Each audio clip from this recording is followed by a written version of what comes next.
எனவே அந்த 3 மாசத்தால பிறக்க போற பிள்ளைக்கு கண் இருக்கிற மாதிரி, உடம்பு இருக்கிற மாதிரி எல்லாம் அந்த சாயல் அப்படியே இருக்கும். இங்க பிறந்த அந்த வலுக்கட்டிகளை பார்த்தா விளங்கும்.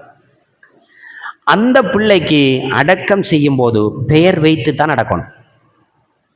சரி, பெயர் வச்சு தான் அடக்கணும். அந்த பிள்ளைய என்ன செய்யணும்? கபன் சீலொண்ட போத்தித்தான் அடக்கணும்.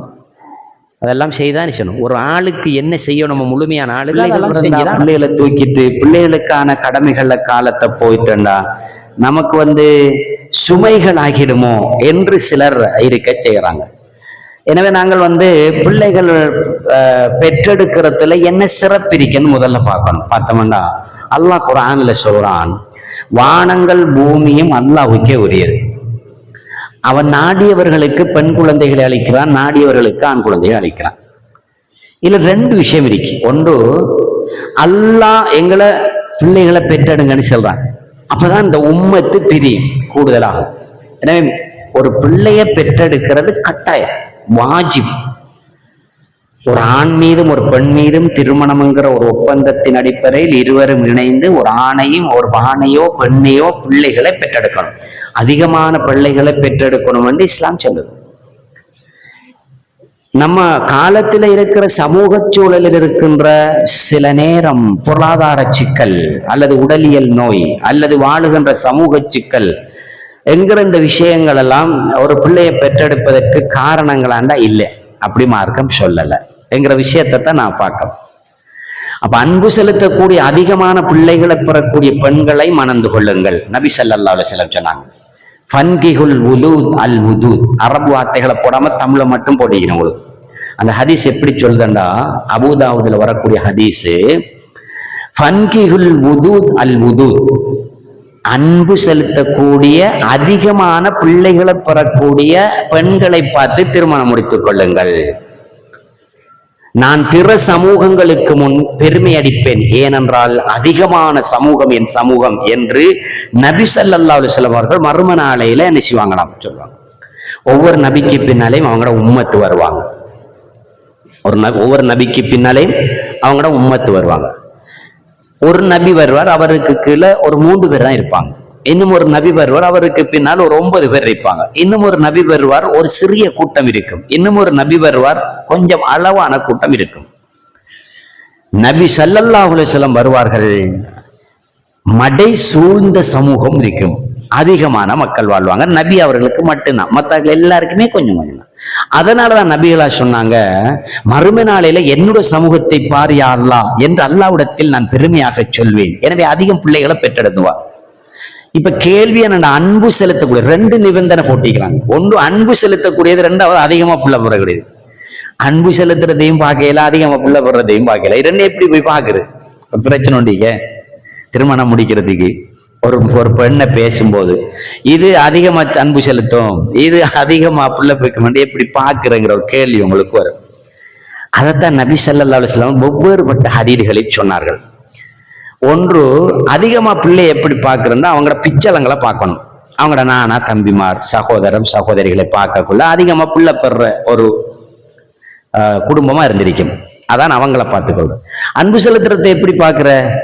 நபி ஸல்லல்லாஹு அலைஹி வஸல்லம் சொன்னாங்க, ஒரு மனைவியை நீங்க தீர்மானிக்கிற நேரம் நீங்க முதல்ல அந்த மனைவியை பாருங்கன்னாங்க. அப்ப நம்ம பார்க்க சொல்ற நேரத்துல அன்பை பார்க்கலாமா? பார்க்கலாம்.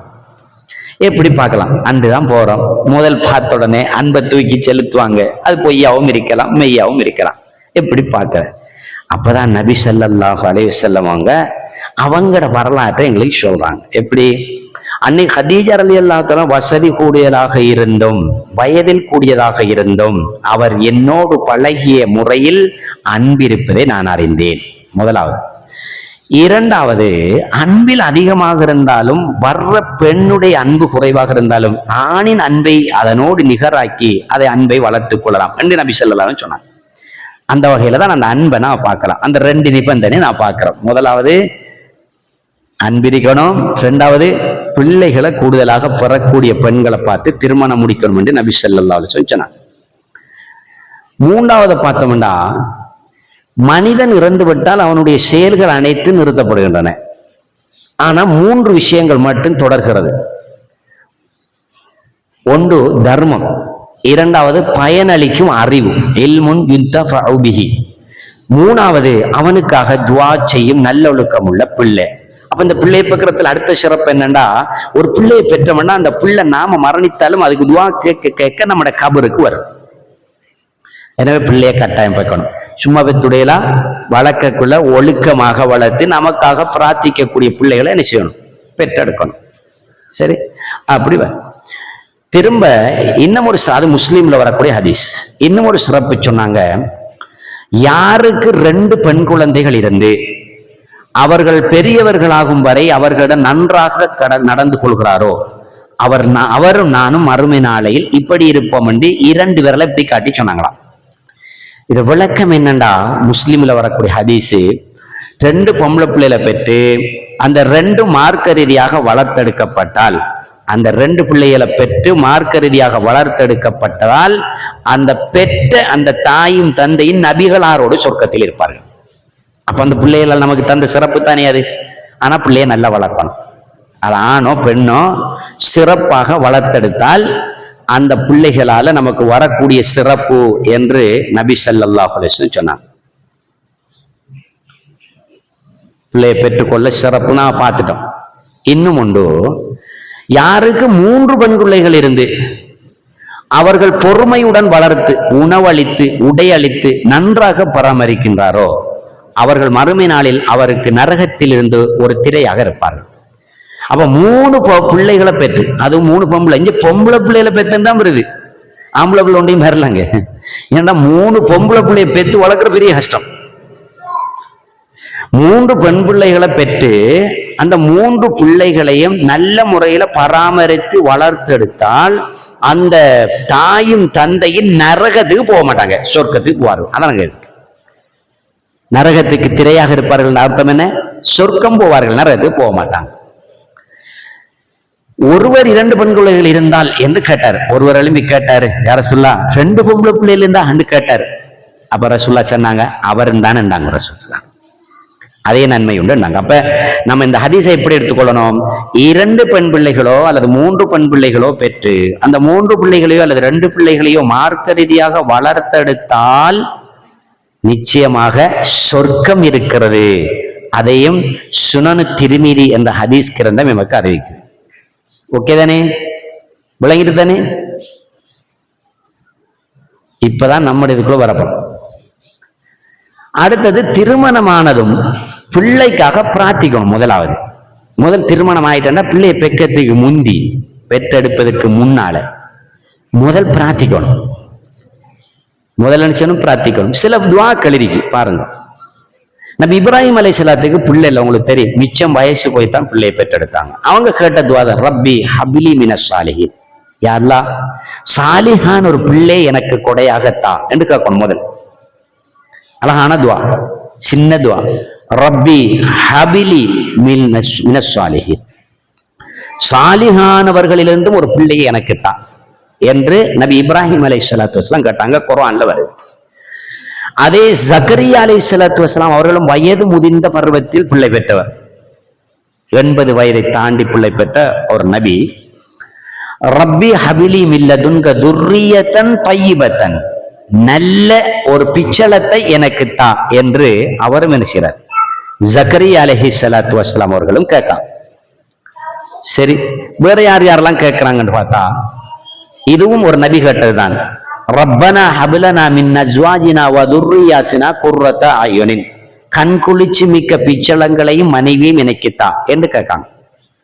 சரி, அடுத்தது இன்னும் அதே ஒரு நபி கேட்ட துஆ, வ அஸ்லிஹ் லி ஃபி துர்ரியதி, எனது பிச்சளத்தை நல்ல முறையிலே தான். ரப்பி அவுஸிஅனி அன் நுஷ்கிர் பிநிஅமதிக், நல்ல சந்ததியத்தான் உனக்கு நான் நன்றி உடையவனாக இருப்பேன் என்று கேட்கிறான். அதுவும் இப்ராஹிம் அலைஹிஸ்ஸலாம், ஜக்கரியா அலைஹிஸ்ஸலாம் போன்ற, தாவூத் அலைஹிஸ்ஸலாம் போன்ற எல்லா நபிமார் கேட்ட துஆவையும் அல்லாஹ் அப்படியே குர்ஆன்ல சொல்றான். எல்லாம் குர்ஆன் வசனங்கள். அதனால நாம விளங்குற என்ன, திருமணம் முடிக்கிறதுக்கு முந்தாலையும் திருமணம் முடித்த உடனேயே அடுத்த கட்டம் எனக்கு ஒரு பிள்ளை வேணும் என்றால் நாம் கேட்க வேண்டியது அந்த மனைவியும் அந்த பிள்ளையும் அல்லாஹ்வுக்காக நல்ல முறையில தாயா அல்லாஹ் என்று அவங்களுக்காக பிரார்த்திக்கணும். அந்த துஆவால நிச்சயமாக நல்ல பிள்ளை பிறக்கும். அடுத்தது பார்த்தோம்னா, திருமணமானவர்கள் தனது முதல் நாள் குடும்ப வாழ்க்கையின் போது ஆரம்பமா ஒரு துஆ ஓதணும். இதை எல்லாரும் மறந்து வைத்துற அதிகமா. அண்டே சிற்றுண்டி வைபவம் மறக்காது, உணவும் மறக்காது, வந்த ஆக்கள் மறக்காது, அந்த காட்சி மறக்காது, மனாரா மறக்காது, தான் இருந்த கட்டில் எதுவுமே மறக்காது. ஆனா துஆ மறந்துடு. இது கணவன் மனைவி முதல் நாள் அவங்க வீடு கொடுக்கிற நேரத்தில் இந்த வார்த்தை ஓதணும். நபி ஸல்லல்லாஹு அலைஹி வஸல்லம் சொன்னாங்க, இந்த துஆவை யார் ஓதுறாங்களோ ஷைத்தான் ஒரு நாளும் அந்த பிள்ளையை தீண்ட மாட்டான். அப்ப பிஸ்மில்லாஹ், அல்லாஹ்வுடைய பெயரை கொண்டு, அல்லாஹும்ம யா அல்லாஹ் ஜன்னிபினி ஷைத்தான், ஷைத்தானை விட்டும் பாதுகாப்பாயாக, வ ஜன்னிபினி ஷைத்தான் மா ரஸக்தனா, அவனுடைய தீங்கை விட்டும் பாதுகாப்பாயாக. இவ்வளவு தான் ஓதுற. இவ்வளவு ஓதினா நபி ஸல்லல்லாஹு அலைஹி வஸல்லம் சொன்னாங்க, ஒருவர் தம் மனைவியிடம் செல்லும் போது இந்த துஆவை ஓதி அதன் பின்னர் அவர்களுக்கு ஒரு குழந்தை பிறக்கும் என அல்லாஹ் விதித்திருந்தால் அந்த குழந்தையை ஷைத்தான் தீங்கு செய்ய மாட்டான். அப்ப நம்ம என்ன பிஷியில இருந்தாலும் இதை மறந்துடப்படாது. இதை நீங்க கட்டாயமாக திருமணம் முடித்தாக்கள் இருப்பீங்க, உங்களோட பிள்ளைகளுக்கு இந்த துஆவை கற்றுக் கொடுக்கணும். அன்றாட துஆவில் இதையும் ஒரு துஆவாக கற்றுக் கொடுக்கணும். இது தவிர நம்ம ஒவ்வொரு நாளும் நாங்க கணவன் மனைவி இணைகிற குடும்ப வாழ்க்கையில் இருக்கிற அந்த நேரத்துல கூட நாங்க பிஸ்மில் சொல்றது, அல்லாஹ் கிட்ட துஆ கேட்கிறது, நல்ல பிச்சலத்தை தாயா அல்லான்னு கேட்கறதெல்லாம் இருக்கு. அதை கட்டாயம் கேட்டுக்கொள்ளணும். நம்ம எப்பயும் தானே ஒரு உணவு தூங்கும் போது பிஸ்மில்லா வஅலா பரக்கத்தில்லா என்றெல்லாம் கேட்கும் தானே. அதே மாதிரி தான் அதுவும் ஒரு ரிஸ்க் தான். அந்த ரிஸ்க் கிட்ட போயிருக்கக்குள்ள என்ன செய்யணும்? அதை கேட்கணும், கட்டாயம் கேட்கணும். எப்பவுமே ஒரு திருமணம் முடித்த கணவனும் மனைவியும் ஒரு வீட்டினுள்ள சேருகிற நேரம் 3 விஷயத்தை மறக்க கூடாது. முதலாவது துஆ,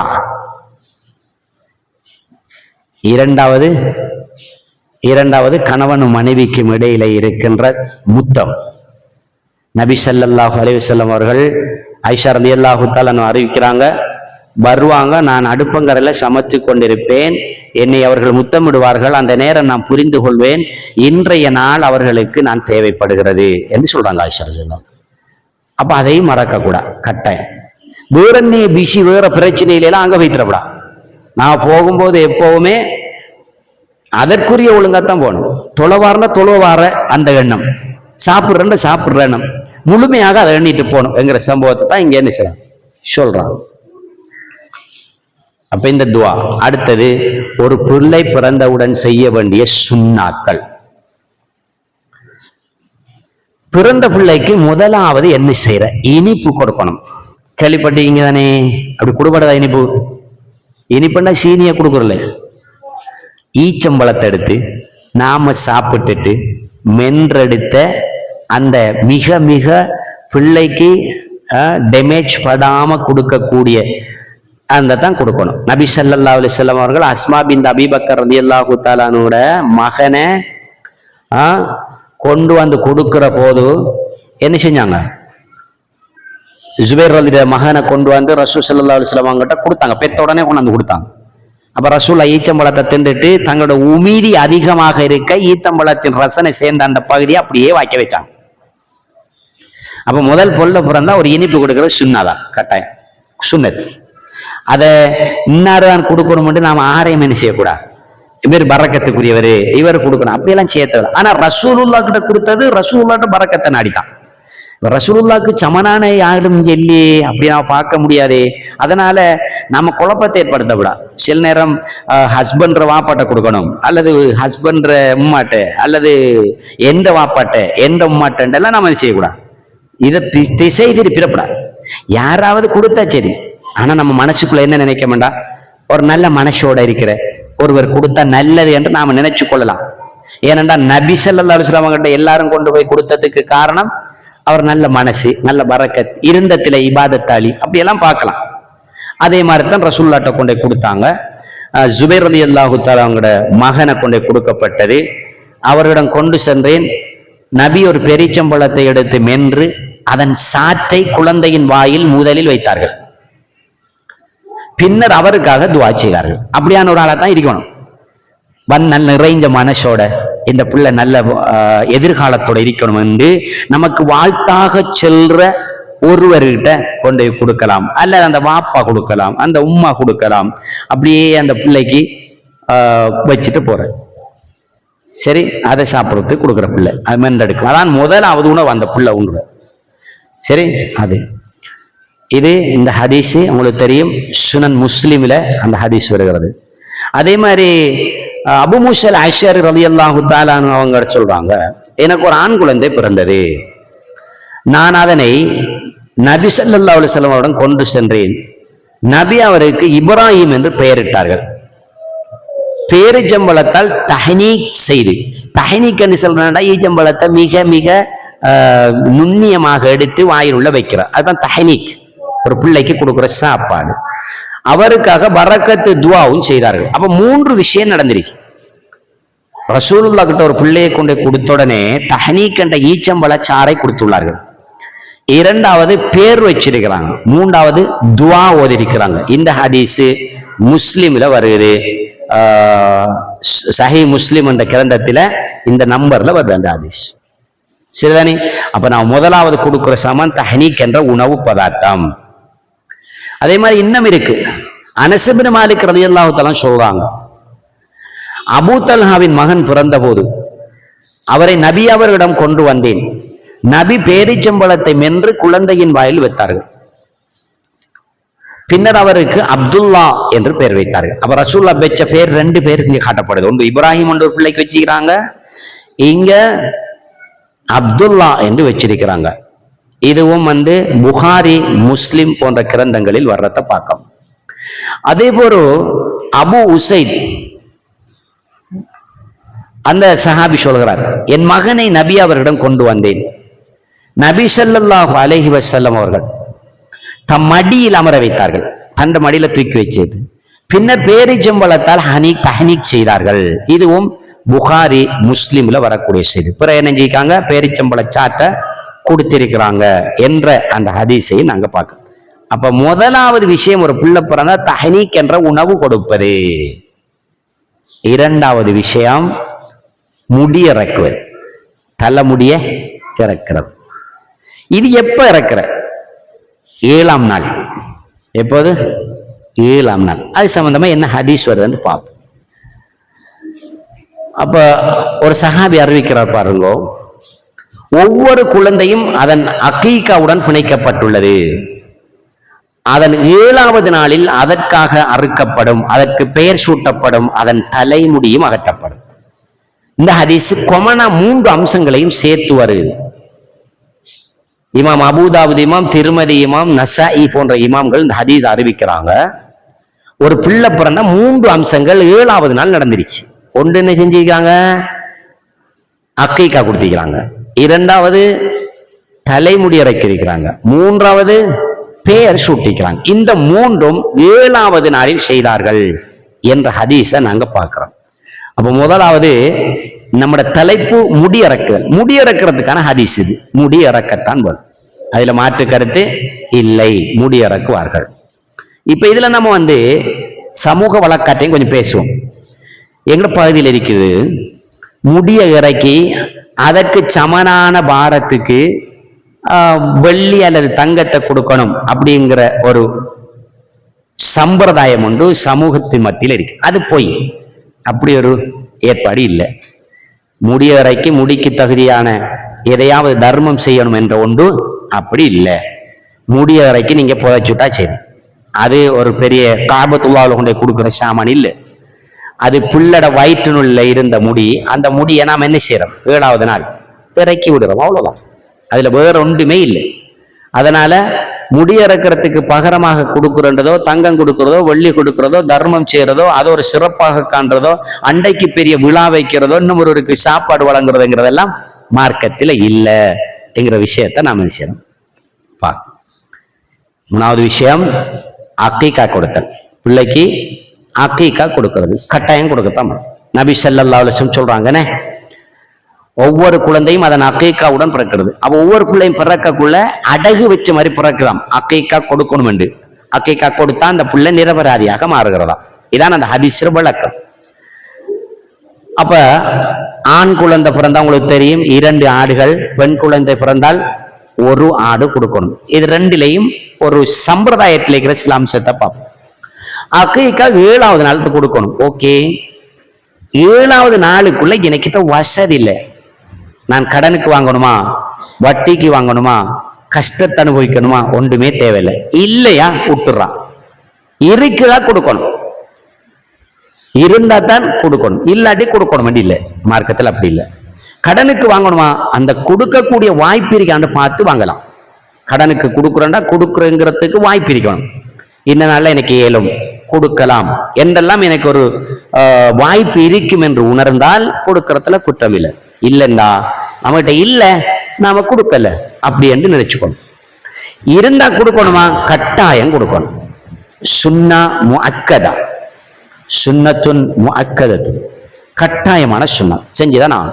நபி ஸல்லல்லாஹு அலைஹி வஸல்லம் அவங்களை தன் மகன் இப்ராஹிம் முகாக்கீக்கா கொடுத்தார்கள். சரி, ஹதீஸ் வருகிறது. எனவே கொடுத்துத்தான் ஆகணும், அதுல மாற்று கருத்து இல்லை. இது புகாரி, முஸ்லிம், திர்மிதி, இப்னு மாஜா போன்ற எல்லா ரிவாயத்துக்களையும் வருது. ஒரு விஷயம். இரண்டாவது விஷயம், ஆண் குழந்தை 2, பெண் குழந்தை 1. எனவே ஆண் குழந்தைக்கு 1 தான் கொடுக்க வசதி, கொடுக்கலாமா, கொடுக்கலாம், பிரச்சனை இல்லை. 1 தான் வசதி இருக்கு. 2 வாங்கணும்ன்றதால 1 விடுறல, கொடுத்துருங்கோ, ஏதோ 1 கொடுத்தா சரி என்பது இமாம்களின் மேலெழுந்த வாரியான கருத்து. அதுக்கு ஹதீஸ் இல்லை. சரி, கொடுக்கலாம், பிரச்சனை. இது ஒரு விஷயம்.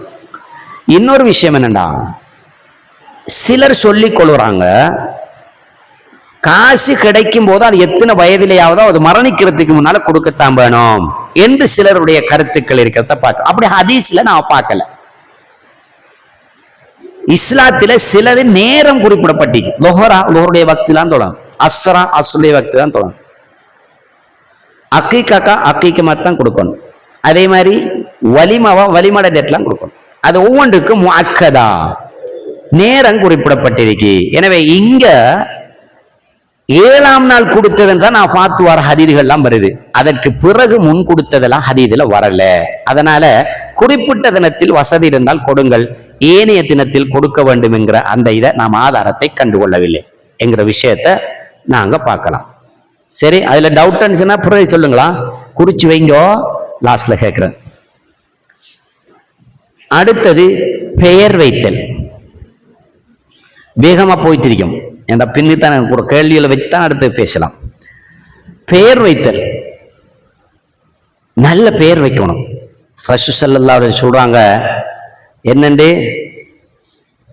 உயிர்த்தெழப்படும் நாளில் நீங்கள் உங்கள் பெயர்களாலும் உங்கள் தந்தையின் பெயர்களாலும் அழைக்கப்படுவீர்கள். அப்ப அல்லாஹ் மர்ம நாளையில ஒரு ஆள் அடியான அழைக்கக்குள்ள, இப்ப முஹம்மத் இப்ன் ஃபாத்திமா என்று அல்லாஹ் கூப்பிடுவானாம். ஃபாத்திமா, முஹம்மது மகள் ஃபாத்திமா வாங்க என்றுதான் கூப்பிடுவானா அல்லாஹ். அதனால அந்த வாப்பாட பேரையும் அந்த மகள்ண்டா மகள பேரையும் மகன்ண்டா மகண்ட பேரையும் சொல்லி தான் கூப்பிடுவான்.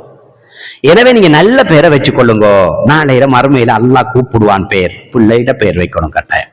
சரி, பேர்ல சில நேரம் பிள்ளைகள் மயிச்சு பிறக்கிறேன்னு சொல்லுவாங்க. எங்கட பக்கம் என்ன மாதிரி சொல்லணும்னு தெரியா, கொர மாதத்தில் பிறக்கிற பிள்ளை நம்மட பாசையில சொன்ன, கொர மாதத்துல பிறக்கிற சில பிள்ளைகளுக்கு எப்படி பேர் வைக்கலாமா, வைக்கத்தான் வேணுமா, குறை மாதம் என்பது எவ்வளவு, அதை எத்தனை மாதத்துக்குள் பார்க்கலாம் என்றெல்லாம் நான் பார்த்தோம்டா, குறை மாதத்துல பார்க்கிற பிள்ளைங்கிறது ஒரு பிள்ளை கருவாகி பிள்ளையினுடைய சாயல் தெரியுமா இருந்தா அந்த பிள்ளை பேர் வைக்கணும், பேர் வச்சுதான் நடக்கணும். உதாரணமா 3 மாசம் போயிட்டா, 1வது மாசம் சதை கட்டி, 1வது மாசம் வலு கட்டி, 2வது மாசம் சதை கட்டி, 3வது மாசம் ஓவர். அதுக்கு அங்கால பிள்ளை வளர்ச்சி தான். 3 மாதத்துல பிள்ளை சரியாயிரும். எனவே அந்த 3 மாசத்தால பிறக்க போற பிள்ளைக்கு கண் இருக்கிற மாதிரி, உடம்பு இருக்கிற மாதிரி எல்லாம் அந்த சாயல் அப்படியே இருக்கும். இங்க பிறந்த அந்த வலுக்கட்டியலை பார்த்தா விளங்கும். அந்த பிள்ளைக்கு அடக்கம் செய்யும் போது பெயர் வைத்து தான் அடக்கணும். சரி, பெயர் வச்சு தான் அடக்கணும். அந்த பிள்ளைய என்ன செய்யணும், கபன் சீலோண்ட போத்தித்தான் நடக்கணும். அதெல்லாம் செய்தான் செய்யணும். ஒரு ஆளுக்கு என்ன செய்யணுமோ முழுமையான ஆளுக்கு அதெல்லாம் செஞ்சுதான் நடக்கும். சரி, அதை நான் பார்க்கணும். அப்ப அந்த நேரத்திலும் என்ன செய்யணும், பெயர் வைக்கணும். சரி, அடுத்தது அல்லாவுக்கு விருப்பமான பெயர்கள் என்று நபி ஸல்லல்லாஹு அலைஹி வஸல்லம் சில பெயர்களை சொன்னாங்களாம். ஒன்று அப்துல்லா, அப்துர் ரஹ்மான் என்ற இந்த பெயரை நபி ஸல்லல்லாஹு அலைஹி வஸல்லம் சொன்னாங்க. சஹீஹ் முஸ்லிம்ல வரக்கூடிய செய்தி, நல்ல பெயர்கள் என்று அழைப்பது என்ன பேர் என்று பார்த்தோம்னா அப்துல்லா அப்துல் ரஹ்மான் என்று சொல்லி சில பேர்களை வச்சுனா, இன்னும் சில பேர்களை மாத்தினாங்க ரசூலுல்லாஹ். உதாரணமா கஸ்வத் அன்பார் யுத்தத்தின் போது ஒரு பெண் ஒன்று நபி ஸல்லல்லாஹு அலைஹி வஸல்லம் கிட்ட கேட்டாங்க, உங்களை நான் திருமணம் முடிக்க போறேன்டாங்க. அப்ப ரசூலுல்லாஹ் சொன்னாங்க, நீங்க சின்ன பிள்ளையா இருக்கிறீங்க, நான் என்ன முடிக்க போறீங்கன்னு கேட்டாங்க. நான் சின்ன ஆள் இருந்தாலும் பரவாயில்ல, நான் உங்களை முடிக்கத்தான் போறேன்னு அவ ஒரே பிடியா இருந்தா. அப்ப ரசூலுல்லாஹ் சரி அவங்களோட பேர் என்னன்னு கேட்டாங்க. அவ சொன்ன என் பேரு முர்ரான்னு சொன்னான். அப்ப ரசூலுல்லாஹ் சொன்னாங்க, முர்ராண்டா கசப்பானவள்னு அர்த்தம். அந்த அர்த்தம் சரி வரல, நீங்க பேரை மாத்துறீங்களா? நான் மாத்துறேன்டா. இப்ப ஜுவைரியாண்டு வச்சு கொள்ளுங்கன்னாங்க ரசூலுல்லாஹ். அதுதான் ஜுவைரியா ரலியல்லாஹு தஆலா, அவரோட உண்மையான பேரு முர்ரா. அந்த முர்ராங்கிற பேரை மாத்திட்டு ஜுவைரியா என்று அந்த அவருக்கு பேர் வைக்கப்பட்டது. அதே போல நபி ஸல்லல்லாஹு அலைஹி வஸல்லம் அவர்களுக்கு ஜைனப் அலிக்கு ஏற்கனவே ஆசியான்ற ஒரு பேர் இருந்தது. அப்ப நீங்க அந்த பேரை மாத்துங்க, அது கெட்டவள் என்ற அர்த்தம், நீங்க ஜைனப் என்று வச்சு கொள்ளுங்க என்று நபி ஸல்லல்லாஹு அலைஹி வஸல்லம் சொன்னாங்க. இப்படி சில பெயர்களை என்ன செய்யணும், மாத்தணும் கட்டாயம். நம்முடைய பகுதியில் அதிகமான பெயர்கள் தவறான முறையில் வைக்கப்பட்டு, அது சமஸ்கிருத மொழி, அதே போன்று பாண்டு பக்கம் என்ன மொழியெல்லாம் இருந்துச்சோ அந்த இந்திய மொழியிலிருந்து தெரிவிக்கப்பட்ட பல, அதே போன்று சவுதி அரேபியா கத்தார்ல போனாக்கள் அங்க பேசப்படுற சில மொழிகளில் தனக்கு அழகனப்படுற சில பெயர்களை இங்க வைக்க தொடங்குறாங்க. அதை அவன் என்ன சென்னே தெரியும், அதை பெயரா வச்சு கொள்வாங்க. அவன் அரபு பாசையை பேசும்போது ஒரு அழகு வார்த்தை ஒன்று இருக்குமே, அந்த வார்த்தையை பார்க்கக்குள்ள இந்த பேரா இருந்தா நல்லா இருக்குமே என்று வச்சாக்களும் இருக்கிறான். எனவே அர்த்தம் இருக்கணும் பேருக்கு, அதுக்கு ஒரு அழகு இருக்கணும். அர்த்தம் இல்லாம பேர் வைக்கக்கூடாது. நாம் ஒரு பிள்ளைக்கு பேர் வைக்கும் போது அந்த பேர் எப்படி இருக்கணும்டா, நாளைக்கு மறுமநாள் அல்லாஹ் கூப்பிடக்குள்ள அதுக்கு ஒரு சரித்திரமே இருக்கணும். உதாரணமாக உமர் என்ற பேர் வச்சா ஹலீஃபா உமர் ரலியல்லாஹு அன்ஹு, அவரை நினைச்ச அந்த பிள்ளை பேர் வைக்க. ஒரு பொம்பளை பிள்ளையா ஆயிஷா, ஆயிஷா ரலியல்லாஹு தன்னோட தியாகம், அவர் வாழ்ந்த வழிமுறை, அதை அப்படி வைக்கிற. அதுல ஒண்ணும் இல்லையே. சிலருக்கு எப்படின்னா அங்க வச்ச பேர் எனக்கு வைக்கக்கூடாது, இன்னார பேர் மாதிரி எனக்கு இருக்கக்கூடாது. அப்படி பார்த்தா பேரு புதுசு புதுசா படைச்சு தான் எடுக்கணும். அப்படி செய்யலாம். பேர் எனக்கு அது விருப்பமா அதை வச்ச சரி, அது யாருக்கு இருந்தாலும் நமக்கு பரவாயில்ல, நாம வைக்கிறதா நமக்கு பேர். எனவே பேர்ல அழகா இருக்கணும், யாருக்கும் இல்லாததாக இருக்கணும், பார்க்கறதுக்கு ஸ்டைலா இருக்கணும், கூப்பிடுறதுக்கு மிக ஈஸியா இருக்கணும் என்றெல்லாம் பார்த்தா அது கஷ்டம். இப்ப நபி ஸல்லல்லாஹு அலைஹி வஸல்லம் அவருடைய உற்ற நண்பன் மாமனார் அபூ பக்கர் ரலியல்லாஹு தஆலா. இப்ப நம்மட பக்கம் அபூபக்கர் என்று வச்சா அவக்கர் மாத்தி விட்டுவான், பேரு அவக்கர் அவக்கர் கூட தூக்குவான். ஆனா உண்மையா அந்த பேரு அபூபக்கர். அபூ ஹனீஃபா ரஹிமஹுல்லா, அபூ ஹனீஃபா இமாம், இங்க வச்சா ஹனீஃபா ஹனீஃபான்னு கூட தூக்குவான். அழகான பேரு ஹனீஃபா, அபூ ஹனீஃபா, அதை ஹனீஃபா ஹனீஃபான்னு சொல்லி கூப்பிட தூக்குவான். இதை போல நிறைய பேர் இல்லைக்கு. உஸ்மான் ரலியல்லாஹு தஆலா அழகான பேர், உதுமானங்க தூக்கிடுவான். நம்மளோட பேர மொழிச்சல்ல கூட அர்த்தத்தை மறைச்சிருவாங்க, அப்படியே அதெல்லாம் தவறு. அப்ப பேர் அழைக்கிற போது அதனுடைய அச்சரங்கள் சரியாக மொழியப்படணும். மொழிகிற நம்முடைய சமூகத்தில மாற்று மொழியில நாம் இருக்கிற பேர்கள் அரபுல இருக்கி நாம கூப்பிடுறது தமிழ்ல, நாம அரபு பேரை தமிழ்ல கூப்பிடுவோம். நாம எப்படி கூப்பிடுறது தெரியுமா, அரபு பேரை தமிழ்ல கூப்பிடுற அழகான பேர் வச்சிருக்க அந்த கூப்பிட நாம தமிழ்ல கூப்பிடுவோம். ஜெய்னப் அழகான பேர், நாம செயினப் செயினப் செயினப்புங்க தூக்கிடும். ஏன்னா அந்த பேர் மருகி போய். எனவே பேரை கூப்பிடுற நேரம் கூட அந்த அரபின் அச்சரத்தில் தான் கூப்பிடணும், இல்லாட்டி வேற ஒரு கருத்தை கொடுத்துருவாரு. சரி, அதே போல தவறான பேர் என்று உணர்ந்தா உடனே மாத்திக்கணும். நபிர காலத்துல மாத்தப்பட்டதானே மாத்தணும். இலங்கையில மாத்துறதுக்கு ஒரு ப்ரொசீஜர் இருக்கு. ஒரு பிள்ளைக்கு பேர் வைக்கப்பட்டா அது பதிவு வைக்கப்பட்டு அந்த பதிவினுடைய அடையாளங்கள் எங்கெங்கெல்லாம் இருக்கு அங்கெல்லாம் போயிடும், அந்த பிரதி போயிடும். அதனால திடீரென மாத்தலாம், மாத்திரன்னா வழக்கு வைக்கணும் பாப்பாவே, சட்டமா தான். அது ஒரு ஈஸி, அது ஒரு பெரிய இஷ்யூ இல்லை. இந்த பேர் மாற்றப்பட்டுள்ளதை போட்டு வாப்பா வழக்கு வைக்கிறது. இப்ப எப்படின்னா அந்த பேரை அப்படி எடுத்து இன்ன பேரை இன்ன பேராக மாற்றப்பட்டுள்ளது என்று ஜிஎஸ்டி போய் அதுக்கு ஒரு ஃபார்ம் இருக்கு. அந்த ஃபார்மில் அந்த பேரை புதிய பேரையும் பழைய பேரையும் போட்டு அதை அப்படியே எடுத்து பேப்பர் கட்டிங்கி கொடுக்கணும். பேப்பர் கட்டிங்கில் 2 or 3 days பேப்பர் கட்டிங்கில் வரும். அந்த கட்டிங் பேப்பர் அப்படியே எடுத்து இதையும் அதையும் எடுத்து டச் பண்ணி ஜிஎஸ் பதிவாளர் ஏடிஆர் இருப்பார். ஒவ்வொரு டிஎஸ் ஆபீஸ்லயும் ஏடிஆர் என்று அளிப்பார். சரி, அடிஷனல் ரெஜிஸ்டார் சொல்லி அவர்கிட்ட கொண்டு கொடுக்கணும். அது பிறகு மாத்தலாம், யாரும் மாத்தலாம். அப்ப ஏன் மாத்தணும் பார்த்தோம்னா தவறான வேற்றுமொழி உள்ள சில பேர்கள் நம்மகிட்ட வந்து, உதாரணமா தஸ்தகீர் இருக்கும் ஒரு பேர், தஸ்தகீர் வச்சுப்பாங்க, கருத்தெரியல் அவளுக்கு. அது நம்மட மொழி இல்லை, அது சமஸ்கிருத மொழி. தஸ்தகீரண்டா எந்த நேரத்திலும் கை கொடுப்பவன், அது இறைவனுக்கு வைக்கக்கூடிய பேர், நமக்கு வைக்கலாம் பிள்ளை, அது தவறான ஒரு பேர், அப்படி வைக்கலாம். சிலாக்கள் மாலிக்குல் முலுக் வைக்கலாம், அது அரசன் அல்லாவுக்கு வைக்கக்கூடிய பேர். அல்லது மாலிக்குல் அம்லாக் அப்படியெல்லாம் வைக்கலாம். அப்போ ஒரு அரபு சொல்ல என்னென்ன அர்த்தம் எல்லாம் வரும், அதெல்லாம் பார்க்கணும் முதல். அப்படி பேரு என்ன செய்ய முடியாது, வைக்க முடியாது. சிலாக்கள் அக்பர் என்று வைக்கிறது, மிகப்பெரியவன் வைக்கலாம், அது அல்லாவுக்குரியது. அல்லாஹ் அக்பர் மனுஷனுக்கு வைக்கலாம், வேற யாருக்கும் வைக்கலாமா? இறைவனுக்குரிய பேர். சிலாக்கள் அக்பர் என்று வச்சுப்பாங்க, தவறு. அக்பர் மிகப்பெரியவன் அர்த்தம். மிகப்பெரியவன் யாரு? ரப்பு, நாம இல்ல, அதனால வைக்கலாம். அப்ப இந்த பெயர்கள் எதை வைக்கலாம் வைக்கலாம் நமக்கு அறிவில்லைன்னா தெரிஞ்சவற்றை கேட்டு அதை ஒழுங்கா வைக்கணும். சில பெயர்கள் தவறாக வைக்கப்பட்டிருந்தா அந்த பெயர்களை மாத்திரணும் நாம. இது ரெண்டும் மிக கட்டாயமாக இந்த பேர் விஷயத்துல பார்க்க வேண்டியிருக்கிறது. சரி, அதை மிக கவனமாக பார்க்கணும். நிறைய பேர்கள் மாற்ற வேண்டியிருக்கி, இன்ஷா அல்லாஹ் நீங்க அதை பார்க்கலாம். அப்ப வைக்கத்தான் வேணும்டா இந்த அப்துல்லா, அப்துல் ரஹ்மான், சஹாபாக்களின் உயிர்த்த சஹாபாக்களின் நல்ல பெயர்கள், சஹாபிய பெண்மணிகள பெயர்களை வைக்கிறத கொஞ்சம் முன்னோக்கி வச்சுக்கோங்க. இப்ப ஓரளவு சமூகத்தில உஸ்மான், உமர், மரியம் என்றெல்லாம் வைக்கிற அந்த ஒரு சரளமான ஒரு போக்கொண்டு வந்து கிரிக்கி, அதை உண்மையா அவங்கட நினைவா வைக்காங்களா இல்ல கூப்புறதுக்கு இலகுவாரிக்கண்டு வைக்காங்களா, அது அல்லாஹு ஆலம். ஆனாலும் வைக்கிற ஒரு முறைமை ஒன்று செஞ்சிருக்கு, இப்ப வந்திருக்கு. அல்ஹம்துலில்லாஹ், நல்லது வந்தால் நல்லதுதான். அப்ப நபிமார்களின் பெயரை வைக்கலாம் கட்டாயம். நூஹ் என்ன வைக்கலாம், யூசுப் அலைஹிஸ்ஸலாம், இப்ராஹிம், மூசா, இப்படி போன்ற அந்த பெயர்களை வைக்கலாம். அப்ப யார் சொல்றாங்க? அபு மூஸா அஷ்அரி ரலியல்லாஹு தஆலா சொல்றாங்க, எனக்கு ஒரு ஆண் குழந்தை பிறந்தது, நான் அவரை நபியாவிடம் கொண்டு சென்றேன், அவனுக்கு இப்ராஹிம் என்று பெயரிட்டார்கள். இப்ராஹிம் என்பது இப்ராஹிம் அலைஹிஸ்ஸலாத்து வஸ்ஸலாம் அவருடைய பெயர் வைக்கப்படும். சரியானே? சிலர்கள் தவறான பெயர்களை மாத்திருக்காங்க பாருங்க. என்ன வருது? ஸஅத் இப்னு முஸய்யிப் ரலியல்லாஹு தஆலா அறிவிக்கிறது, அவர் தமது தந்தையின் வாயிலாக அறிவிக்கிறார், ஒருவரின் பெயர் ஹசன் என்று வைக்கப்படும். ஹசன் என்றா ஹே ஜே நூன், ஹசன் என்றால் கவலை என்ற அர்த்தம், அல்லது ஹுசுன் என்றால் கவலை என்ற அர்த்தம்.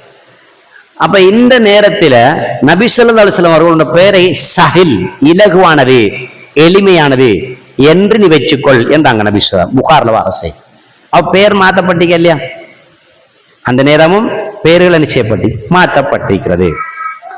சரிதானே? எந்த பெயரை வைக்கணும் என்று கேட்ட உடனே நான் பார்த்தோம்,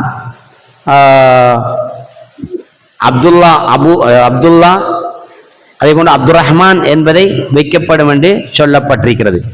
ஒவ்வொரு குழந்தையும் தனது அக்கையுடன் பிணைக்கப்பட்ட, இது அந்த ஏற்கனவே சொல்லப்பட்ட துண்டு வந்திருக்கிறது தலைமுடி இறக்கிற சம்பந்தமா. சரி, பேர் வைக்கிறதுல வேற என்ன டவுட்னா அதை நீங்க குறிச்சு கொள்ளுங்க பிறகு கேட்கறதுக்கு. சரி, அடுத்தது விருத்த சேதனம் செய்தல், சுண்ணத்து வைக்கிறது.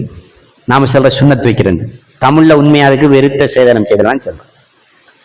இந்த சுண்ணத்து வைக்கிறது வந்து ஃபித்ரான்ற ஒரு சாமானிக்கு. ஃபித்ராண்டா நபி செல்லல, நபிக்கு முந்தி உலகம் தோன்றியது முதல் மனிதர்களிடத்தில் சில அம்சங்கள் இருந்தது, அது மரபு ரீதியாக வந்தது.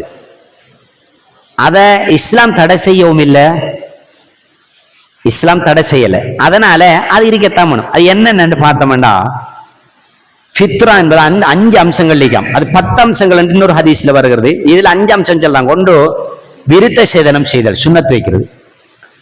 2வது மர்ம பகுதி முடிய வெட்டுதல். 3வது மீசையை வெட்டுதல். 4வது நகங்களை வெட்டுதல். 5வது அக்கில் முடியை அகற்றுதல். இந்த 5ம் வந்து ஃபித்ரா, சுன்னா செய்யத்தான் வேணும். சரி, இது சஹீஹ் புகாரி முஸ்லிம் போன்ற கிரந்தத்தில் இந்த ஹதீஸ் வருது.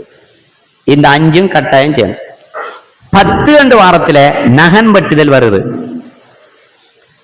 நகம் பற்றுவதும் வருகிறது அதே போல. சரி சரி. அப்ப இப்ராஹிம் அலைஹிஸ்ஸலாத்து வஸ்ஸலாமுடைய ஹதீஸ் ஒன்று வருது, தனது 80வது வயதில் கோடாரியால் விருத்த சேதனம் செய்தார்கள் என்று ஹதீஸ் வருது. புகாரில் வர, முஸ்லிம் வர. அன்னரம் தான் அவருக்கு தெரியும். அப்ப இது ரசூலுல்லாஹ்க்கு முந்திய காலம். ரசூலுல்லாஹ் காலத்துல வந்தா தான் சுன்னா, அதுக்கு முந்தி வந்திருக்கு. இது ஃபித்ரான்னு சொல்றேன், அதாவது மரபிலிருந்து வந்தது. ரசூலுல்லாஹ் தடை செய்யல, மார்க்கமானதுதான். அந்த நேரத்திலும் சுன்னத்து வைக்கிறது இருந்திருக்கு. நபி ஆதம் அலைஹிஸ்ஸலாத்து வஸ்ஸலாம் அவர்கள் பிறந்ததிலிருந்து அப்படியே வரலாற்றுக்காரங்களாக இந்த சுன்னத்து வைக்கிறது வந்து இருந்தே இருக்கு. ஏன்னா சுத்தத்துக்காக. சரி, எந்த வயசுல சுன்னத்து வைக்கணும்? 7வது நாளில் சுன்னத்து வைத்தார்கள் என்ற ஒரு ஹதீஸ் வருது. நபி ஸல்லல்லாஹு அலைஹி வஸல்லம் அவர்கள் தனது அன்பு மகனாரான இப்ராஹிமுக்கு 7வது நாளில் சுன்னத்து வச்சுட்டாங்க. முடியறைக்கினாங்க, சுன்னத்து வச்சாங்க, அக்கீகா கொடுத்தாங்க என்று வருது. அப்ப 7வது நாள் வைக்கிறது ஓகே. சரி, பிந்தினா வைக்க முடியுமா முடியாதா? வைக்கலாம். இன்னும் சில ஹதீஸில் வருது சஹீஹானது, 15 வயதானது பிறகு சில சஹாபாக்களுக்கு வைக்கப்பட்டது, 20 வயதில் வைக்கப்பட்டது, 25 வயதில் வைக்கப்பட்டது. எனவே வைக்கலாம். இன்னும் நமது பகுதியில் பார்த்தா இஸ்லாத்துக்கு வந்தவர்களுக்கு 30 வயசுண்டா அவர் எடுத்துட்டு நாம் சுன்னத்து வைக்கமா இல்லையா? வைக்கம் தானே. அதனால அதுல பிரச்சனை இல்லை, எத்தனை வயசுலயும் வைக்கலாம். அப்ப ஏன் 7வது நாளில் நபிகளார் வைக்க சொன்னாங்கண்டா, இலகுவா இருக்கு, லேசா பிதிரும். அதுக்கு பிறகு அவருக்கு நோவு இல்லாம கஷ்டம் இல்லாம இருக்கும். இன்னொன்று, சுன்னத்து வைப்பதற்கான மிக முக்கியமான நோக்கம் அதனுடைய அசுத்தங்கள் உள்ள சென்றக்கூடாது. அது உங்களுக்கு தெரிஞ்சிருக்கும் விஷயம், எல்லாம் தெரிஞ்சாக்கள் பெரியாக்கள் தான். அந்த மேலதிகமான அந்த சதை பகுதியை இழுத்து வைத்து வெட்டுறதால தான் அதுக்குள்ள போற அசுத்தத்தை தடுக்கலாம். எனவேதான் சிறு வயதிலேயே அது செய்தா அந்த பிள்ளைக்கு நோய் இருக்க மாட்டா என்கிற ஒரு விஷயத்தை பார்க்கணும். இன்னொன்று, முஸ்லிமான ஆண்கள் மாத்திரமே இது செய்து வந்திருக்கிறாங்க, ஏனைய மதக்காரர்கள் இப்ப செய்ய தொடங்குறாங்க. ஏனென்றா ஒரு ஆம்பளை எப்பவுமே ஒரு பொம்பளையோடு வாழுகிற நேரம் ஒரு அசிங்கமான முறையில் இல்லாத முறையில் வாழணும் என்றால் அது கட்டாயம் செஞ்சே ஆகணும் என்று பெண்கள் எதிர்பார்க்கின்றனர். அதுதான் உண்மையான வாழ்வியலும் கூட என்கிறத இன்றைக்கு மாற்று மதங்களும் கண்டு நம்மள்கிட்ட சொல்லிக் கொள்றல. நிறைய மாற்று மதக்காரர்களும் சுன்னத்து வைக்கிறாங்க. அப்ப நான் பார்த்தோம், சுன்னத்து வைக்கிறது கடமைதான். அது எத்தனை வயசுல 7வது வைக்கிறது சுன்னா, அதுக்கு பிறகு எத்தனை வயதுல வைத்தாலும் வைக்க முடியும், பிரச்சனை இல்லை என்கிறத நாங்க பார்க்கிறோம். இப்ப இன்னொன்று இருக்கு, என்னடா, பெண்ணுக்கு வைக்கிற ஆணுக்கு வைக்கிற. பொம்பளைக்கும் சுன்னத்து வைக்காங்க, ஆம்பளைக்கும் வைக்காங்க. பொம்பளைக்கு வைக்காங்களா இங்க இந்த பகுதியில? எனக்கு தெரியல. இந்த பகுதி வைக்கிறா இல்லையா? முஸ்லிமாக்கள் வைக்கிறாங்க. அப்ப இது பத்தி என்ன என்று பார்த்தோம்னா, ஆம்பளைகளுக்கு தான் சுன்னத்து வைக்கணும், பொம்பளைகளுக்கு வைக்க தேவையில்லை. ஏனண்டா ஆம்பளைகளுக்கு மேலதிகமான சதை பகுதியை வெட்டி எடுக்கிறது, பொம்பளைகளுக்கு இருக்கிற சதையை சிதைக்கிறது. எனவே அது கூடாது என்று நமக்கு சொல்றாங்க.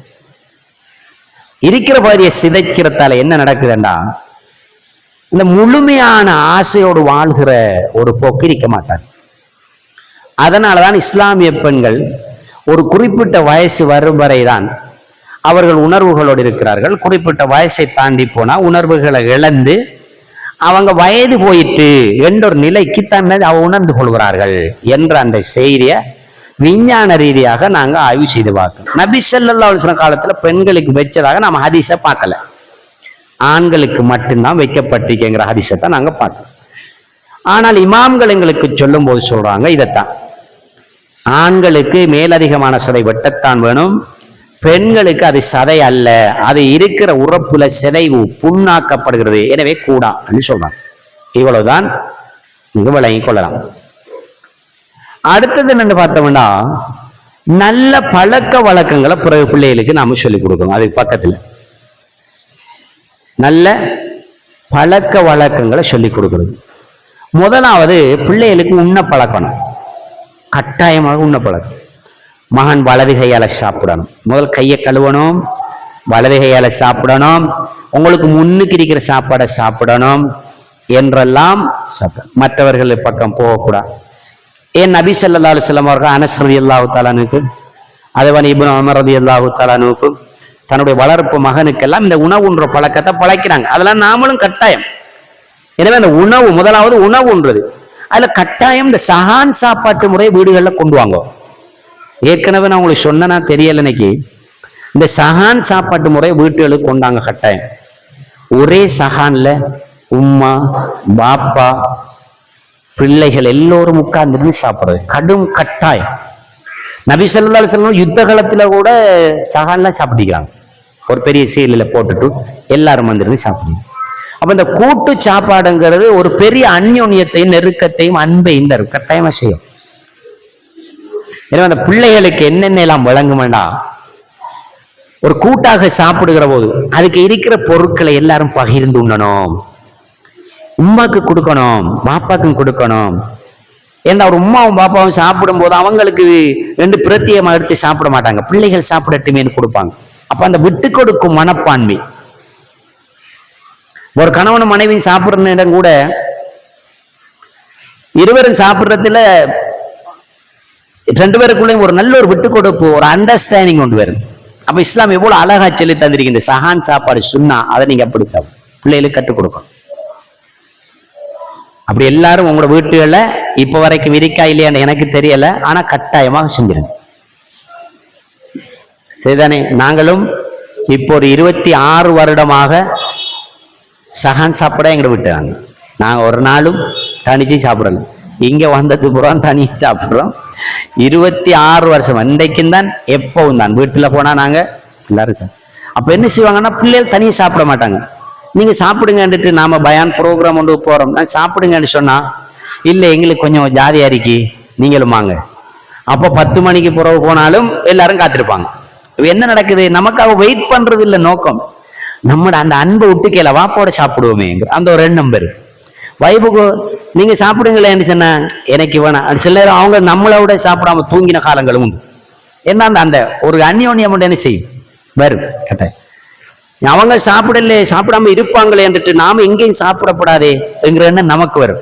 எனவே போய்த்தான் ஆகணும் என்று யோசிப்போம். அப்ப இந்த உறவில் நெருக்கங்கள் ஏற்படுவதற்கு இந்த சஹான் சாப்பாடு மிக முக்கியமான ஒரு விஷயம். அது எத்தனை வயசானாலும் நமக்கு இருக்கணும். அடுத்தது ஹலால் ஹராம பிள்ளைகளுக்கு சொல்லிக் கொடுக்கணும் கட்டாயம். ஸ்கூல்ல இருந்து எதையாவது வித்தியாசம் எடுத்து வந்தா இது என்ன, இது யார, ஏன் எடுத்துக்கந்தீங்க சொல்லுங்க, இது ஆறுண்டு உடனே பிள்ளைய செலவு போனாலும் கூட்டிட்டு போய் உரிய ஆள்கிட்ட ஒப்படைச்சிடணும். அப்ப அந்த பிள்ளைக்கு அப்ப விளங்க, ஓ இது தவறு, இது செய்யக்கூடாது, அனுமதிக்கப்படாதீங்களா. சில நேரம் ஒரு பிள்ளையோட சின்ன பிள்ளை ஒரு ரப்பர் எடுத்துக்க வந்துருக்கு. ரப்பர் சிரிச்சு விலை இல்ல, ஆனா செஞ்ச வேலை உடனே இது ஏது உங்கட இல்லைன்னா நீங்க ஏன் எடுத்தீங்க, இன்னொரு ஆள்ல நம்ம எடுக்கலாதே, அனுமதி பெறணுமே பழக்கம். வீட்டுல கூட கணவன் மனைவி தூங்குற அந்த அறைக்குள்ள பிள்ளைகள் அனுமதியெல்லாம் வரப்படா. பிள்ளைக்கு அந்த அது ஹராம், பிள்ளைக்கு வரையல. ஏன்னா கணவனும் மனைவியும் தூங்குற ரூம்ல அவங்களுக்கு ஏற்ற மாதிரி ஸ்டைல்ல அந்த ஊட்ட வச்சிருப்பாங்க. அந்த ரூம்ல அவங்களோட தலையான போட்டிக்கிறது, அவங்களோட பெட் போட்டிக்கிற முறை, 2 பேரும் அன்பா இருக்கணுங்கிறதுக்காக என்னமெல்லாம் செஞ்சு வச்சுப்பாங்க. அப்ப அதை புள்ள டைரக்டா உள்ளுக்கு வரக்கூடாது. புள்ள உள்ளுக்கு வரண்டா சொல்லணும், பாப்பா இருக்கா, பாப்பா நான் வரட்டுமா கேட்கணும், உம்மா நான் வரட்டுமா கேட்கணும், அனுமதி. இந்த மெத்தடாலஜிகளை பிள்ளைகளுக்கு கட்டாயம் பழக்கம். ஸ்கூல்ல இருந்து வருதுன்னா சலாம் சொல்லிட்டு வாங்க, சலாம் சொல்லிட்டு வாங்கன்னு சொல்லணும். உள்ளுக்கு வரக்கூடாது, அஸ்ஸலாமு அலைக்கும். உள்ளுக்கு உம்மா இருந்தா அலைக்கும் சலாம் சொன்னது போல வரணும், சலாத்து பயிற்சியெல்லாம் வரக்கூடா என்கிறதெல்லாம் பழக்கம். பெரியாக்கள் நிக்கிறாங்கன்னா அவங்களுக்கு சேர் எடுத்து கொடுங்க, நீங்க இருக்கீங்கன்னா எழும்புங்க, அவங்களுக்கு கொடுங்க இடத்தை. யாராவது வந்தா அவங்கள முன்றலில போய் வாங்க அஸ்ஸலாமு அலைக்கும் உள்ளுக்கு வாங்க கூப்பிடுங்க, அவங்கள சலான் சொல்ல வைங்கோ, நீங்க பதில் சொல்லுங்க, உள்ளுக்கு வாங்க. அப்ப இந்த மெத்தடாலஜியோட பிள்ளைகளுக்கு கட்டாயமாக சொல்லிக் கொடுக்கும். அப்ப ஹலால் உணவை சொல்ற விஷயத்துல நம்ம ஏற்கனவே பார்த்திருக்கலாம் நினைக்கிறேன். ஹசன் ஹுசைன் ரலியல்லாஹு தஆலா அன்ஹு போய் ஒரு தோட்டத்துல ஹராமான அந்த அதாவது அவங்களுக்கு ஹராமான ஈச்சம்பழத்தை எடுத்து அதை வாய்க்கிருந்து எடுக்க வச்சு அந்த சம்பவத்தை நான் உதாரணமா பார்க்கலாம். அதே மாதிரி ஆடை அணிய பழக்கிறது மிக கட்டாயம். இப்ப நடக்கிற ஆகப்பெரிய புதினம் என்னண்டா இந்த ஆடை பிரச்சனை. அபாய போடுறதே நம்மள்ட்ட இருக்கிற சில அவயவங்களை மறைக்கத்தான். இது அந்த அவயவங்களை மற்றவர்களுக்கு காட்டுற மாதிரி அபாய போட்டுக்கிறேன். அப்படியான தவறான அந்த முறைமைகளை நிச்சயம் கட்டாயமாக குறைச்சிக்கணும், இல்லாமக்கணும். அப்படி அப்ப எந்த பிள்ளை கொஞ்சம் கட்டையா இருக்கி, கொஞ்சம் பெருப்பமா இருக்கி, பெருப்பமான பிள்ளைக்கு நல்லா புட்டிக்க மாதிரி உடுப்பு போட்டு அழகா இருக்கு, நீங்க ரசிக்கப்படா. நீங்க ரசிக்கிறத வெளியில உள்ளவன் ரசிச்சிருவான். எனவே அந்த பிள்ளைக்கு நீங்க போடுற ஆடை அந்த பிள்ளைக்கு மஹ்ரமியத்தாக இருக்கக்கூடியதா போடணும். ஒரு அஜ்னபியத்தை பார்த்து ஆசைப்படக்கூடியதா பார்க்கப்படாது. இன்னைக்கு சில வெக்கமில்லாத சில பொம்பளைகள் ரோட்ல ஹஸ்பண்டோட போகக்குள்ள சில வேலைகளை செய்வாங்க. அது மத்தாக்களை வேறு திசைக்கு தூண்டுற மாதிரி தண்டை வீட்டுக்குள்ள செய்ய வேண்டிய வேலையை ரோட்ல செய்வாங்க. உதாரணமா செட் மட்டும் போட்டு போறேன், இங்க என்ன சொல்றேன் எனக்கு தெரியல, செட்டை மட்டும் போட்டு போறேன், சோளை அப்படி போட்டு இதுக்குள்ள காலுக்கு போட்டு இப்படி இழுத்துட்டுவாங்க. அப்போ உங்களுக்கும் மாற்று மதாக்களுக்கும் என்ன வித்தியாசம்? அதான் ஸ்டைல் நினைக்காங்க. ஸ்டைலண்டா என்ன? முதல் ஸ்டைலண்டா என்ன? எல்லாரும் செய்யறது ஸ்டைலா இல்லையே. மார்க்கம் எதை நமக்கு அனுமதிச்சோ அதான் நம்முடைய ஸ்டைல். மார்க்கம் எதென்று அனுமதிச்சிருக்கிறதோ ஆட அதான் நம்முடைய ஸ்டைல். நாம அந்நிய கலாச்சாரத்தை எடுத்து வச்சுட்டு அதான் ஒரு ஸ்டைல் அனுசரிச்சு எப்படி நினைச்சோம் எடுத்துக்க கூடாது. அதனால பிள்ளைகளுக்கு கட்டாயமாக இப்ப சில நேரம் நம்மட சொந்தத்துக்கு எங்கட உதாரணமா எந்த சின்ன மடமாள், எந்த பெரிய மடமாள், அல்லது எந்த சிஸ்டர் ரமாள், எந்த பிரதர் ரமாள், ஒரு 9-10 வயசாகக்குள்ள பிள்ளைகள் சும்மா நோமலா வரும், வித்தவுட் ஷோல் வரும். இந்த பிள்ளை வரக்குள்ள ஒரு பெண்ணிய ஒன்று தெரியும், அந்த பெண்ணுக்கு இருக்கக்கூடிய சில அடையாளங்கள் தெரியும். இந்த அடையாளத்தை நான் என்ற குடலுறவு ஒன்று பார்க்கும்போது ஆசையா பார்க்க மாட்டேன், கோபமா பார்ப்பேன். ஏன் இதை எப்படி வருது இந்த பிள்ளைன்னு பார்ப்பேன். ஒரு அஜ்னபி பார்க்கக்குள்ள அதை ஆசையா பார்ப்பான். இப்ப எங்க தடுக்கணும்? இது உம்மாக்கு விளங்கணும், உம்மாக்கு விளங்கணும். அப்ப இதை நமக்கு சொல்லி கேளாத ஒரு சங்கடம். இப்ப சொன்ன சனம் எப்படி நினைக்கிறேன்டா, இவர் ஆசைப்பட்டாரோ என்று யோசிச்சிருவாங்க. இப்படி யோசிச்சிருவாங்களே என்று நம்மளும் சொல்றல்ல, உம்மாவும் செய்யறல்ல. அதிகமான இடத்த இந்த விஷயம் நடந்துக்கேரி. அப்ப ஒரு உம்மாக்கு விளங்கணும், ஒரு பிள்ளை பெண்ணியம், அந்த பிள்ளைக்கு பெண்ணுக்கு என்ன இருக்கோ அதெல்லாம் மற்றவர்கள் அடையாளம் பார்க்கக்கூடிய அளவுக்கு வருதுண்டா அந்த பிள்ளைய உடனே வேண்டும். நான் எங்க பிள்ளைய 6ஆம் ஆண்டில இருந்தே அப்ப பிள்ளை சேர்ந்து அடுத்த வருஷம் ஸ்கூலுக்கு சேர்ந்து நாங்க ஹிமாரோடைய பழகிட்டோம். பயப்பட்டு ஹிமார். அப்ப அந்த பிள்ளைகள் பழைய பிள்ளை இப்ப ஹிமார் இல்லாட்டி இருக்கல, ஹிமார் இல்லாட்டி வெக்கம். இப்ப நான் ஒரு அரபு காலேஜுக்கு அவைய சேர்க்கறதுக்கு கொண்டு போனோன்னே இன்டர்வியூல அந்த அரபு காலேஜில் ஃபர்ஸ்ட் கவரை கலத்துங்கன்னாங்க. அப்ப எந்த பிள்ளை சொன்னது, இந்த எனக்கு இதுல படிக்க இயலாவாப்பா, ஒளிய வந்தான் படிக்கல போகல. நானும் விரும்பல, ஏன்னா அவங்க ஒரு இஸ்லாமிய அரபு காலேஜில் ஃபர்ஸ்ட் கவரை கலட்டுங்கன்னு ஒரு இன்டர்வியூல சொன்னா அந்த காலேஜ் நமக்கு சரி வரா என்று சொல்லி நானும் முடிவெடுத்துட்டேன். பிள்ளையும் அதை எனக்கு முன்ன முடிவெடுத்தது. அல்ஹம்துலில்லாஹ் நல்லா ஏன்றால் நம்ம சிறுசிலேயே பழகிட்டு போகலாம் அந்த பிள்ளைக்கு வரும். அப்ப அதை தவறான்ற மாதிரி வரணும். இதை ஒரு ஓ லெவல் வயசுல பழக்கலாம், சிறுசில இருந்தே பழக்கிறோம். அப்பதான் அந்த பிள்ளைக்கு நாம பெண் என்கிறத உணர்ந்து வாழும். அதனாலதான் இந்த உடல் இந்த மறைக்கிறது எப்படிங்கிறத பிள்ளை சொல்லி கொடுக்கணும். மற்ற அஜ்னபியத்தை எப்படி நிக்கணும், மஹ்ரமியத்தை எப்படி நிக்கணும் எல்லாம் பார்க்கணும். சில மனைவியர்கள் கூட ஆம்பளை மகன் நிற்பான், பொம்பளை மகள் நிற்கும், பெரிய பிள்ளைகள் நிற்கும், சோல் போட மாட்டாங்க, நார்மலா காய்ச்சி நிற்பான். எஸ் மஹ்ரமியத் எல்லாரும் நிக்கலாமா? நிக்கலாம், ஆனா தவறு. எதை போலண்டால் என்னம்மா நான் கஃனிடலாமா, குளிப்பாட்டலாமா? ஆகும். எப்ப? ஆறுமே இல்லாத நேரம், பெண்ணே இல்லை என்ற ஒரு கட்டம் வரலாம். ஏன் சொன்னாங்க? பொம்பளை இருக்கு, அது பொம்பளை தான், அது நல்லதில்லை என்று மார்க்கம் காணுது. எனவேதான் வீட்டு சூழல மஹ்ரமியத்து தான், கணவன் தான் நிற்பாரு, பிள்ளைகள் பெரிய பிள்ளைகள் நிற்கிதாண்டா, அதுக்கென்ற ஒரு ஒழுக்கம் இருக்கு. இந்த ஒழுக்கம் எதை கற்றுக் கொடுக்கும் என்றால், எந்த பொம்பளை பிள்ளை இந்த ஆம்பளை பிள்ளை உம்மாவை உம்மாண்டா இப்படித்தான் என்று ஒனஸ்டா பார்க்கும். என்ன ரோல் மாடல் வீட்டுல 2 பேரு, உம்மாவும் பாப்பாவும். இந்த பொம்பளைக்கு ரோல் மாடல் உம்மா, ஆம்பளைக்கு ரோல் மாடல் வாப்பா. இந்த வாப்பா என்ன எக்ஸ்டென்ட் செய்யறாரோ அதை பிள்ளை பழகும், உம்மா என்ன எக்ஸ்டென்ட் செய்யறாவோ அதை இந்த பிள்ளை பழகும். அப்ப உம்மா சொல்லலாம்டா பிள்ளையும் சொல்லலாம். நீங்க உம்மா இருக்கமா விட்டா அந்த பிள்ளைய அப்படித்தானே பாருங்க. பெரும்பாலான வீடுகள்ல அது ஜெனட்டிக் ப்ராப்ளம் வந்துதான் ஆகும். ஏன்னா அந்த வீட்டு சூழலே அதான் இருந்தது. சரிதானே? அதனால ஆடை ஒழுங்குல மிக கவனமா இருக்கணும். அப்ப எந்த ஆடையெல்லாம் தவிர்க்க சொன்னது? லேசான ஆடை அணிவது ஹராம், அவயவங்களை வெளிக்காட்டி உடுப்பது ஹராம். என்ன நபி ஸல்லல்லாஹு அலைஹி வஸல்லம் சொன்னாங்க, விபச்சார பொன்மணி யாருன்னு கேட்டா ஒரு பொம்பளை இருப்பாவாம், அவ உடுத்திருப்பா உடுக்காத மாதிரி இருக்கும். நடக்கக்குள்ள வலது பக்கமும் இடது பக்கமும் சரிந்து சரிந்து நடப்பாள். அது உங்களுக்கு விளங்கும். என்ன தலைமுடிய உயர்த்தி கட்டுவா. அவக்கண்டு பிரத்யேகமான ஆடை அணிவா.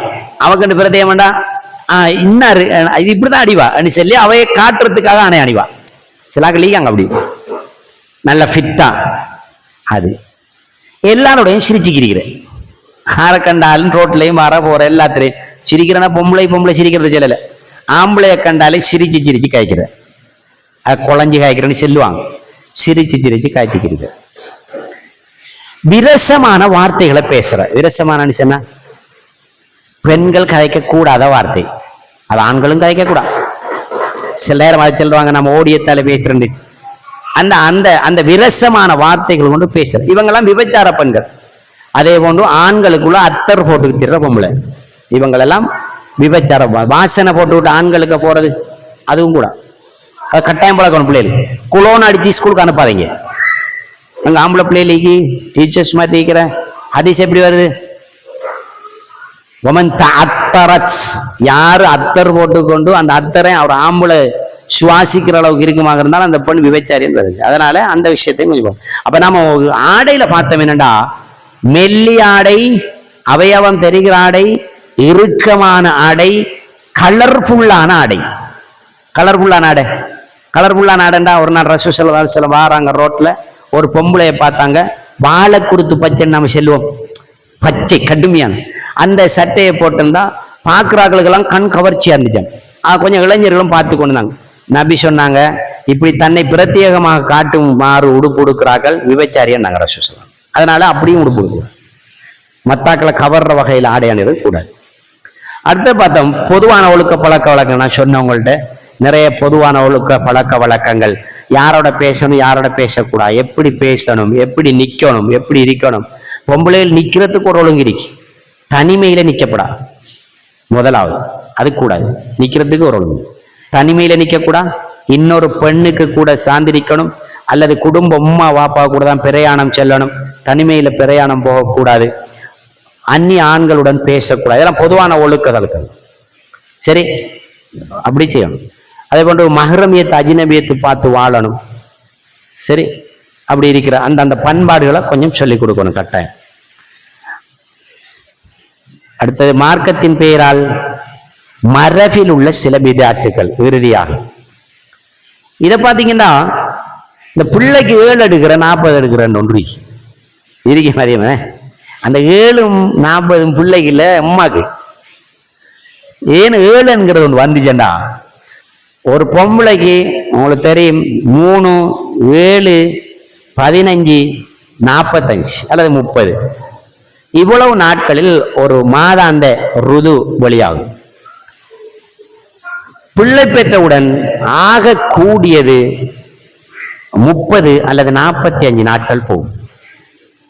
அதுக்கு பிறகு அது வராது, அதோட நின்று. சிலருக்கு 7 நாள் நின்றும், அது அவங்களோட உடல் வாகுகளை பொறுத்து. சிலருக்கு 3 நாளே நிற்க வாய்ப்பு இருக்கு, அப்படியும் இருக்கலாம். அது அவருடைய உடல் வாகை பொறுத்தது. அதனாலதான் அந்த 7ங்கிற சமம் வந்தது. அது உம்மாக்கு தான், பிள்ளைக்கு இல்லை. 40 அது உம்மாக்கு தான், பிள்ளைக்கு இல்லை. அப்படி ஒன்று இல்லை. 7ங்கிறதுல நமக்கு இருக்கிற கடமை பிள்ளைக்கு முடியிறக்கிறது, பேர் வைக்கிறது, அகீகா கொடுக்கிறது, வேற சுன்னத்து வைக்கிறது. ஆம்பளை பிள்ளைண்டா, பொம்பளை பிள்ளைக்கு நீங்க வைக்க தேவை. அப்ப எனவே இந்த 7ங்கிறது 40ங்கிறது தவறான விஷயம். அதுக்கு உணவு அளிக்கிற, எல்லாரையும் கூப்பிடுற, அதுக்கு பெரிய பார்சல் போடுற அல்லது தர்மம் செய்யற, இதெல்லாம் அப்படி ஒன்றும் மார்க்கத்துல இல்லை. ரசூலுல்லாஹ் அவ்வளவு பிள்ளையுமே தான், ஒரு பிள்ளைக்கு அங்க 7 மடுக்கல 40 மடுக்கல. அப்ப நமக்கு எனக்கு அந்த வழி மார்க்கம் இல்லை, விட்டுருவோம். இரண்டாவது, வலது காதில் அதானும் இடது காதில் இக்காமத்தும் ஓதுற, அப்படி கேள்விப்பட்டீங்களா? இருக்குதே, அது இல்லை, அப்படி இல்லை.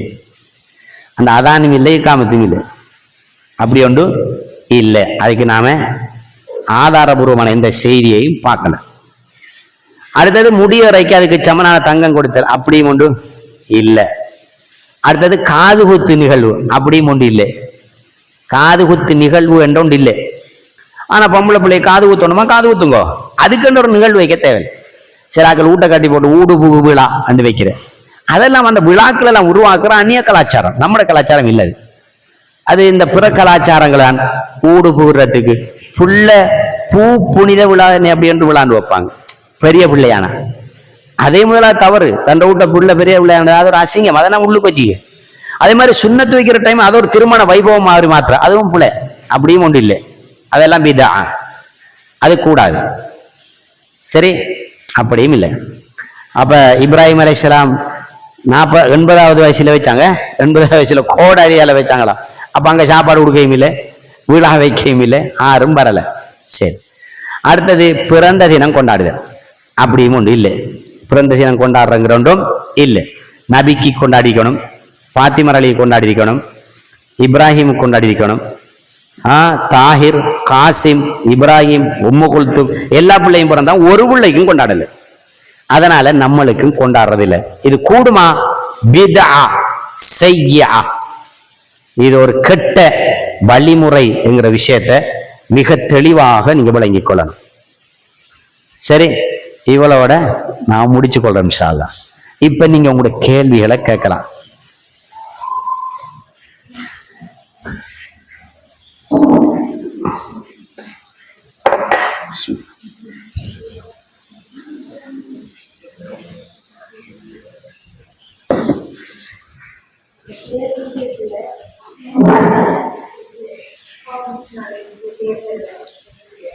அஸ்மாவுல் ஹுஸ்னாவுல் இருக்கக்கூடிய பெயர்கள் யாருக்கு வச்சாலும் அதுக்கு முன்னுக்கும் அபுத் என்கிறத சேர்த்து போடணும். உதாரணமா அல்லான்னு பேர் வைக்கலாம், அப்துல்லா. ஜப்பார் என்று பேர் வைக்கலாம், அப்துல் ஜப்பார்.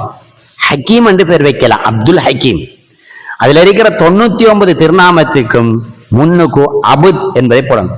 இதுல கணக்க பேசுறதுக்கு இருக்கு, நானும் நீங்க வந்தீங்கிறது குறைவானாக்கள், நீங்க மட்டாக்க சொல்லி வைங்க. கணக்க பேசுறது உங்களோட டைம் நான் கவுண்ட் பண்ணியே பார்த்துருந்தேன். சரி, அரைக்க முடிக்கணும்னதெல்லாம் பாரு. இல்லாட்டி இப்படி எல்லாம் இருக்கு. இந்த 2 பேர் வைக்கிற ரகுமத் ஆலிம், அயாத்து விவி, சீனி முகம்மது. சீனி முகம்மதே பேர் இல்லை. முதலாவது இந்த சீனி முகம்மது சக்கரை யாரு, சக்கரை முகமது எல்லாம் வந்த இந்தியாவில இருந்து. ஏன் தெரியுமா? அது இறக்கமான வார்த்தை. இப்ப நாம என் வாப்பா வாங்கோ, சீனி வாப்பா வாங்கோ அப்படி சொல்ற, இதை அப்படியே பேரா வச்சுட்டாங்க அந்த காலம். அதுதான் இப்படி வந்தது. அங்க ஒன்றும் இல்லை. மரக்காயிரன் வைக்கிறது இதெல்லாம் அந்நரத்து காலத்துல வந்த பேர். அப்படி வைக்க தேவையில்லை, அப்படி ஒரு மார்க்கத்தில் இல்லை. இந்த 2 பேர் வைக்கணுமானா அப்படி வைக்க தேவையில்லை. நீங்க ஒரு பேர் தான் வைக்கிற, என்ன 2 பேர் வைக்கிறேன் அர்த்தமே இல்லை. என்ன ஜஸா ஜைனப், சுபஹானல்லாஹ். கொஞ்சம் பேர் வாராங்க, 2 பேர் கொண்டாடுவாங்க. ஜஸா ஜைனப் நல்லா இருக்கா, நீங்க என்ன செலக்ட் பண்ணீங்க மரான நல்லா இருக்கா, அது என்ன காட்சியா? ஜஸா ஜைனப், ஜஸா என்பது வேற அர்த்தம், ஜைனப் என்பது வேற அர்த்தம். ஒன்று ஜைனப் வைங்க, இல்லாட்டி ஜஸா வைங்க. 2ஐயும் ஜாயின் பண்ற என்ன நோக்கம்? என்ன அழகுபடுத்துறது? அப்படி ஒன்று இல்லை. அதிகமான சஹாபிய பெண்மலை ஒத்த பேரதான். நாம ஏன் 2 வைக்க முடியும் தெரியல. அப்படி வைக்கிறதுல மார்க்கத்தை வழியே நாம காணல. வைக்கணும்டா 2 பேரு 2ம் சேர்ந்தா அர்த்தம் பெறணும். 2ம் சேர்ந்தா அர்த்தம் பெறணும். அப்படி வச்சா பரவாயில்ல. உதாரணமாக ரஹ்மத்துல்லா, ரஹ்மத்து அல்லாஹ், இது அல்லாஹ்ல ரஹ்மத். ஓகே, இது 2 ஓகே, இப்படி வைக்கலாம். சரி, அபு பக்ர், பக்ருடைய மகன், இது ஓகே. அபு அப்துல்லா, அப்துல்லாட மகன், இப்படி வச்சா ஓகே 2. இது தவிர ரெண்டுக்குமே தொடர்பு இல்லாத சில 2 பேரை கொண்டாந்து இதுக்கு அர்த்தம் என்று கேட்டா நாம தேடி தலையை ஒட்டச்சு நெட்டுக்கு போய் அங்க போய் இங்க போய் பார்க்கறோம், அது வேற பேர் ஆகி அப்படின்னு சொல்லிடப்பட அவங்ககிட்ட சொன்னா சொல்ற அவ பேருக்கு தெரியா போல இருக்குது அப்படின்னு போ நம்ம என்ன தான் சொல்ற ஒரு ஆள்ல பேர் வாக்க டிக்ஷனரி தேட வேண்டியிருக்கு. அப்படி கஷ்டத்தை படுத்துவாங்க. அப்படி தேவையில்லை, ஒத்த பேரு என்ன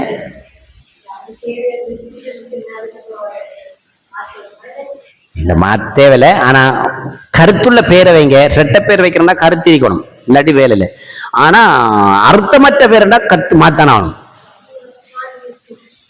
நான் பாருங்க அப்துல் ரஹ்மானுங்கிறதே 2 பேரு இஞ்சால யூஸ் பண்ண 3 பேர் வச்சுக்கீள் நல்ல ஆள இன்னும் சேர்த்துறாரு. ஏதோ வச்சுட்டீங்க விட்டுருங்க. ஆனா நீங்க என்ன செய்யணும்னா ஒன்று வச்சா காணும். 2 பேர் தேவையில்லை. ஒன்று அப்துல் ரஹ்மான் வைங்கோ அல்லது யூசுப் கொண்டு வைங்க. 2ல 1 வச்சா போதுமான நல்ல பேர் 2. எதை இப்ப இதுல 2 ஏதை அழிக்க சொல்றது?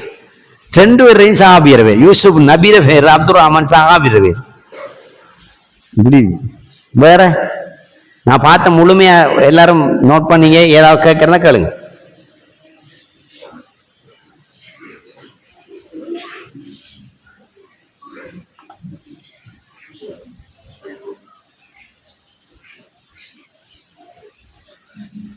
முடிஞ்சா முடிச்சு கொள்ளும். அப்ப நீங்க கேட்டா கேட்கறனா கேளுங்க, இல்லாட்டி முடிச்சு கொள்ளும்.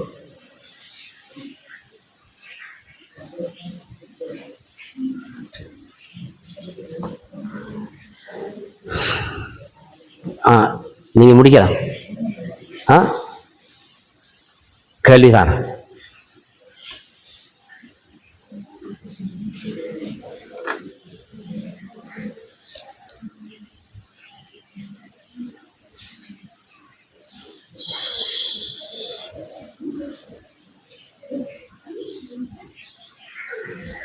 ஒன்று, இந்த ஒரு நபியின் மனைவியுடைய பேரு நீங்க முடிவு பண்ணிக்கங்க.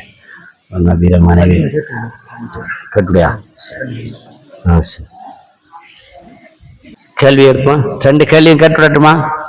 சரி, முதலாவது கேள்வி, ஒரு நபியினுடைய மனைவி, ஒரு மனைவியோட பேரு உங்களுக்கு ஏற்கனவே பேசினோம். ஒரு தவறான பேர் ஒன்று இருந்தது. அந்த பேரை நபி ஸல்லல்லாஹு மாத்தினாங்க.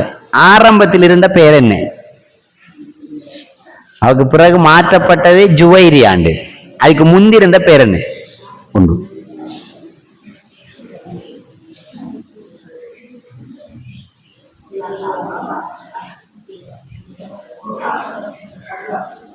சரியா? 2வது, ஒரு நபிக்கு விருத்த சேதனம் செய்யப்பட்டது. அவர் மிக ஒரு வயது போனதுக்கு பிறகு எத்தனை வயது அந்த ஹதீஸ்ல வந்தது, அந்த வயதை போட்டாச்சு. சரி.